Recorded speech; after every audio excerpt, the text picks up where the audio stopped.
तो व्यूअर, आज की डेट में आप में से हर एक का एक सेविंग अकाउंट तो होता ही है, जहाँ पे हम इजीली अपने पैसे अकाउंट में डाल सकते हैं और अपनी जरूरत के टाइम इजीली निकाल भी सकते हैं। सिंपल भाषा में इसे हम लिक्विडिटी कहते हैं। इस सेविंग अकाउंट के पैसों पर अराउंड 3 से 4% तक का इंटरेस्ट बैंक हमें देती है, जो कि इन्फ्लेशन यानी कि महंगाई की रेट को भी बीट नहीं कर पाता।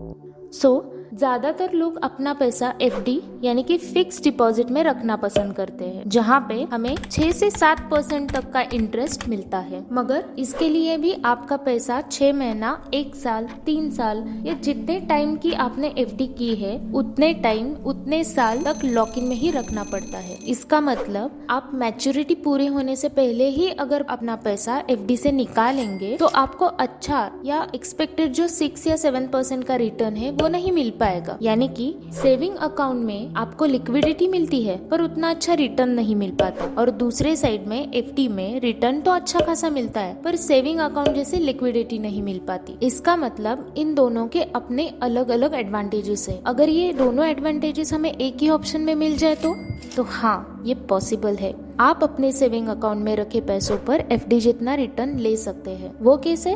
तो चलिए जानते हैं। Welcome back to our channel. This is SV Grow Money.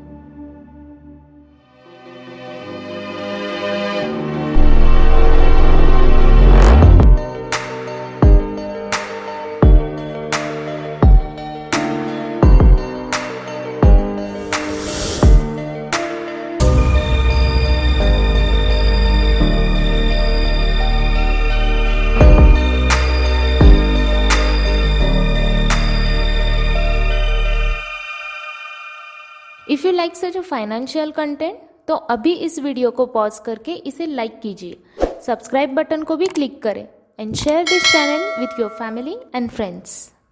जैसे हमने देखा कि एफडी जितना रिटर्न हम सेविंग अकाउंट से ले सकते हैं, तो इसके लिए हम आज 2 कंसेप्ट के बारे में डिस्कस करेंगे। एक है auto SVEEP account and second one is flexi fix deposit.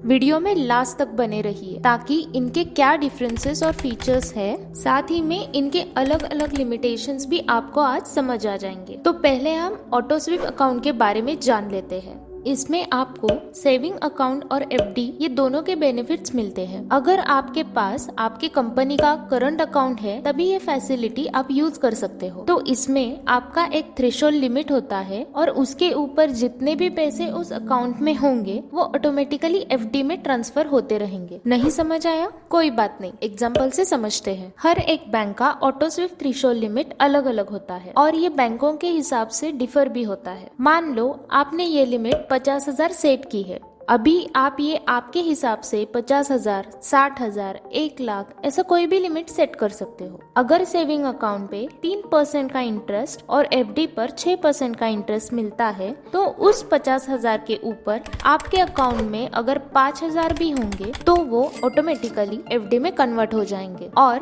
आपको उस 5,000 पर एफडी जितना रिटर्न मिलेगा और बचे हुए 50,000 पे आपका रेगुलर सेविंग का इंटरेस्ट तो मिलता ही रहेगा। तो सिंपल है, आपने जो थ्रेशोल्ड लिमिट सेट किया है उसके ऊपर वाले अमाउंट पर आपको एफडी जितना रिटर्न मिलेगा। अभी आपके मंथली जो भी खर्चे हैं, आपको पैसे निकालने हैं, फिर से डालने हैं, तो आप ये सब कुछ कर सकते हो। यानी कि हमने पहले जैसे डिस्कस किया है कि आपको इसमें सेविंग अकाउंट जैसी लिक्विडिटी भी मिल जाएगी और एफडी जितना रिटर्न भी मिल जाएगा। तो यहाँ पे मिनिमम थ्रेशोल्ड लिमिट 25,000 से लेके 1 लाख तक होती है। ये बैंक के हिसाब से डिफर होती है। इसमें एफडी अमाउंट की भी लिमिट सेट होती है, वो 5,000 से लेके 10,000 तक हो सकती है। मतलब मिनिमम एफडी अमाउंट आपकी बैंक की 5,000 है और आपके थ्रेशोल्ड लिमिट के ऊपर सिर्फ 2,000 ऐड हुए हैं तो वो एफडी में कन्वर्ट नहीं होंगे। जब तक आपके थ्रेशोल्ड लिमिट के ऊपर 5,000 ऐड नहीं हो जाते तब तक वो पैसे ऑटोमेटिकली एफडी में कन्वर्ट नहीं होंगे।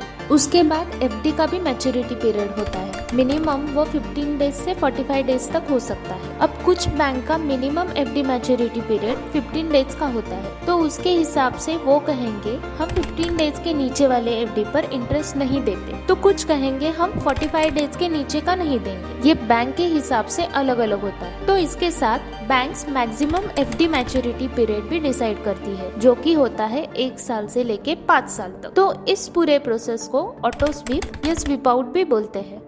अब बात कर लेते हैं रिवर्स स्वीप के बारे में। जो हमारा पहला एग्जाम्पल है उसमें हमारे सेविंग अकाउंट में 50,000 थे और एफडी में 10,000 थे। अब एज्यूम करते हैं कि आपको 55,000 की जरूरत है और आप वो निकालना चाहते हैं, तो बैंक क्या कहेगी कि आप मिनिमम लिमिट 1,000 आपके एफडी के अकाउंट से निकाल सकते हैं। तो क्या होगा, 5,000 आपके एफडी के अकाउंट से और रिमेनिंग 50,000 आपके सेविंग अकाउंट से निकल जाएंगे। तो इसके बदले में बैंक आपके एफडी के पैसे पर 1% का पेनल्टी चार्ज करेगी। मतलब आपका 6% का एफडी का इंटरेस्ट था वो आपको 5% ही मिलेगा और वो मैच्योरिटी पीरियड के हिसाब से डिफर होगा। तो इसको कहते हैं रिवर्स स्वीप। अब यहाँ पे ये पैसे कैसे ट्रांसफर होते हैं वो भी देख लेते हैं। इसके 2 तरीके होते हैं, एक LIFO method means last in first out और दूसरी FIFO method first in first out method. अब इसे भी हम एक एग्जाम्पल के साथ डिस्कस करते हैं। मान लो आपने आपकी फर्स्ट एफडी 1 अप्रैल को और सेकेंड एफडी 1 मई को बनाई है और आपको 15 मई को अचानक से पैसों की जरूरत है। तो लास्ट इन फर्स्ट आउट में आपकी सेकेंड एफडी जो आपने 1 मई को बनाई थी वो निकलेगी और फर्स्ट इन फर्स्ट आउट में आपकी 1 अप्रैल की एफडी निकलेगी। अब इसमें लास्ट इन फर्स्ट आउट वाली मेथड ज्यादा बेटर रहती है। इसका रीजन ऐसे है कि कम दिन हुए एफडी में ज्यादा इंटरेस्ट नहीं होगा और उससे आपका ज्यादा नुकसान भी नहीं होगा। जितनी लॉन्ग पीरियड ऑफ टाइम की एफडी होती है उतना ज्यादा इंटरेस्ट होता है। जैसे हमने पहले डिस्कस किया था कि मैच्योरिटी पीरियड से पहले पैसे निकालते हैं तो 1% तक का नुकसान हो सकता है। अब प्री क्लोजर पेनल्टी, जैसे हमने डिस्कस किया मैच्योरिटी पीरियड के पहले अगर आप पैसे निकालते हैं तो आपको बैंक 0.5% से लेके 1% तक की पेनल्टी लगा सकती है। अब ये रेट ऑफ इंटरेस्ट बैंक के हिसाब से डिफर होता है। आपका सेविंग अकाउंट जिस भी बैंक में है उस बैंक के वेबसाइट पर आपको करंट रेट ऑफ इंटरेस्ट का टेबल मिल जाएगा। और एक बात, सेविंग अकाउंट एफडी के पैसे टैक्सेबल होते हैं, उसमें से 10% का टीडीएस भी कट होता है। अब सेकंड कंसेप्ट है फ्लेक्सी फिक्स डिपॉजिट। ये ऑटो स्वीप अकाउंट जैसे ही है पर थोड़ा सा डिफरेंट है। यहाँ पे आपका एफडी अकाउंट पहले से ही खुला होता है और आप उसे आपका सेविंग अकाउंट लिंक कर देते हो। अगर सेविंग अकाउंट के अंदर पैसे कम पड़ जाते हैं और आपकी रिक्वायरमेंट उससे ज्यादा है तो आपका एफडी अमाउंट तोड़ के आपके सेविंग अकाउंट में ट्रांसफर किया जाता है। मान लो आपके एफडी में 10,000 है और आपके सेविंग अकाउंट में 45,000 है और आपको 50,000 की जरूरत है, तो एफडी में से 5,000 निकाल के सेविंग अकाउंट में चले जाएंगे। इसका फायदा यही है आपकी पूरी एफडी ब्रेक नहीं होगी और जो भी पेनल्टी लगेगी वो सिर्फ निकाले गए पैसों पर ही लगेगी और इसका लॉन्ग टर्म टेन्योर है वो वैसा ही रहेगा। पर ऑटो स्वीप अकाउंट में हमने डिस्कस किया था कि एक थ्रेशोल्ड लिमिट होती है और उसके ऊपर ही की अमाउंट एफडी में ट्रांसफर होती रहती है। पर यहाँ पे आपको पहले से ही एफडी बनानी पड़ती है, वो हम बैंक में जाकर या फिर ऑनलाइन भी बना सकते हैं। आई होप आज के डिस्कशन में आपको समझ आ गया होगा कि ऑटो स्वीप अकाउंट और फ्लेक्सी फिक्स डिपॉजिट में क्या फर्क है। अगर आपको ज्यादा इंटरेस्ट रेट कमाना है तो बेटर ऑप्शन है ऑटो स्वीप अकाउंट। तो आज के लिए इतना ही। रखिए अपनी फाइनेंशियल हेल्थ और पोर्टफोलियो का ख्याल।